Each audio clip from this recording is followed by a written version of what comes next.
Hello. হ্যাঁ hello. আপনাকে একটা কথা বলার ছিল। হ্যাঁ বলো। আমাকে বিয়ে করতে হলে আপনার কয়েকটা অভ্যাস চেঞ্জ করে ফেলতে হবে।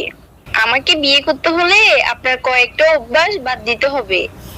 কোন কোন অভ্যাস? যেমন আপনি সিগারেট খাইতে পারবেন না, বন্ধুদের সাথে আড্ডা দিতে পারবেন না, মেসেঞ্জারে কারোর সাথে কথা বলতে পারবেন না, নাক ডেকে ঘুমানো যাবে না, রাতে দেরি করে বাসায় ফিরে যাবে না।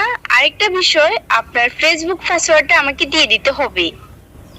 আপনি কি পারবেন এই অভ্যাসগুলো বাদ দিতে? এই অভ্যাসগুলো বাদ দিতাম হারমু কিনা জানি না, আপাতত একটা চিন্তা বাদ দিতে হইব। কোন বিষয় বাদ দিবেন? বিয়ের চিন্তা বাদ দিতে হইব। হ্যালো হ্যালো হ্যালো, কাটে দিছে।